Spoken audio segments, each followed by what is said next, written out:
లభేతసి కథాసు తైలమపి యత్నతః పీడయన్ పిబేచ్ఛ మృగతృష్ణికాసు సలిలం పిపాసార్థితః కదాచిదపి పర్యటన్ శశవిషాణమసాదయేన్నతు ప్రతినివిష్ట మూర్ఖజనచిత్తమారాధయేత్.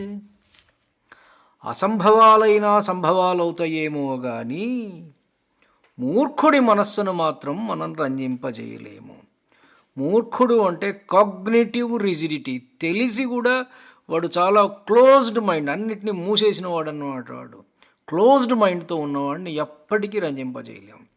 We should always be open. ఆనో భద్రాకృతవో యంతు విశ్వతః అంటుంది Rigveda. Let noble thoughts come from all the directions. When all these noble thoughts come to us, we must put our mind open. వీడు closed mind వాడు అన్నమాట ఈ మూర్ఖుడు. ఈ మూర్ఖుడి చిత్తాన్ని ఎప్పుడు కూడా మనం రంజింపజేయలేము. అసంభవాలైనా సంభవం అవుతాయి.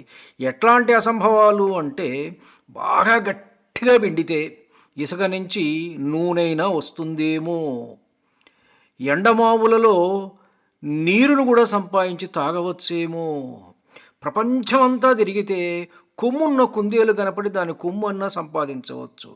కానీ క్లోజ్డ్ మైండ్ ఉన్నటువంటి మూఢుని మనస్సును మాత్రం సమాధాన పెట్టడం సాధ్యం కాదు. దీనికి ఏనుగు లక్ష్మణ కవి చక్కటి తెలుగు సేత మంచి పద్యం రాశారు. తివిరి ఇసుమున తైలంబు తీయవచ్చు, దవిలి మృగతృష్ణలో నీరు త్రావవచ్చు, తిరిగి కొందేటి కొమ్ము సాధింపవచ్చు, చేరి మూర్ఖుల మనసు రంజింపరాదు. ఇది అన్నమాట.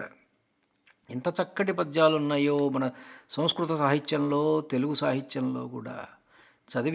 చదువుకొని ఇట్లాంటి అద్భుతమైనటువంటి వ్యక్తిత్వ వికాసానికి సంబంధించినటువంటి పద్యాలను చదువుకొని ఆనందిద్దాం. ధన్యుణ్ణి. నమస్కారం. చెప్పలేదు కదా మీకు, ఇది భర్తృహరి సుభాషితాలలో మూర్ఖ పద్ధతిలో ఇంకొక పద్యం అన్నమాట. మీ ఊటుకూరు జానకి రామారావు.